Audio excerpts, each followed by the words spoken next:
in my eyes, we're still talking about capital MMM here. Look, I do think that it can provide, like, if we're trying to look at trying to get an understanding over a very long span of time, and by that I mean really probably years. In a actually, this is actually no, I'm gonna take that back. Like, look, we all just went through this pandemic thing, right? Like, everybody remembers that. We're still kind of in it, actually. I see people wearing masks at the grocery store still, and there's, the economy is not what it used to be, and marketing doesn't behave the way it used to, and consumers definitely don't behave the way they used to. Um, with MMM, it's really it's designed to capture these like long-term pictures, right? Like, it's like I think about it the way I think about it in my mind is like, a long exposure camera. Like, you turn it on and it's going to capture something over some really long amount of time, and you're going to see this thing, and that's really cool. And that is helpful if there's nothing else that changes. But in that same long exposure, if like, and I'm just thinking of like out in the wilderness, and I'm going to ramble here for a second. I apologize. Out in the wilderness, you got this long exposure.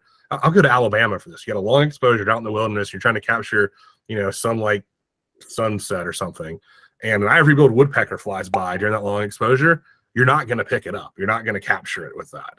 But if you have something that's taking rapid snapshots, you're going to get a picture of this ivory-billed woodpecker. For everyone who doesn't know, the ivory-billed woodpecker was thought to be extinct until, I don't know, 20 years ago, and some, bird watchers found one.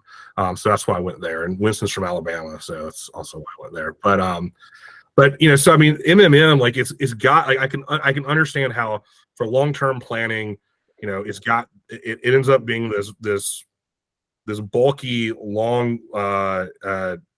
bulky model over a long period of time that tends to be highly consistent and can be applied to very high level long-term mix planning. Like, when your CFO is asking you for estimates for your mix for 2025, hey, maybe that's where you pull your MMM out of the pocket. I don't know, but what I've seen is people not being satisfied with MMM and choosing to try to augment it by bringing in solutions like MTA, and putting the two together in order to try to get this like best of both worlds view that can take in all the data, because MMM can take in this aggregate level data. MTA cannot. MTA, by its nature, requires individual level data, and that data has to be stitched together somehow so that you actually have a data set where you know who the person was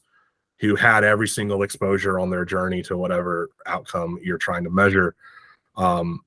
And they try to put it all together in order to create this. It's been called universal modeling now, or sorry, universal measurement. I think that's the word that got bandied around. Because MMM does have the shortcoming of the inability to measure audiences, to make tactical adjustments in a short time frame, to respond to things like the pandemic, within a time frame that's not like 6 months post pandemic, or 6 months post start of pandemic or first data from pandemic. So I don't know. I kind of lost track of the question there and rambled a bit, but I can understand that it has an application. And look, in the realities of any company, there are political dynamics between different departments, right? Between finance and marketing and sales and product and marketing and all of that.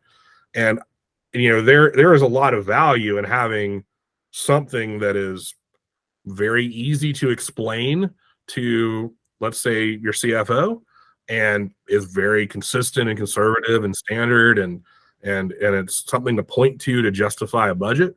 So I could see a political reason for having it for that reason. But I do struggle with, like, as you heard me, I struggle to come up with a really good use case, actually.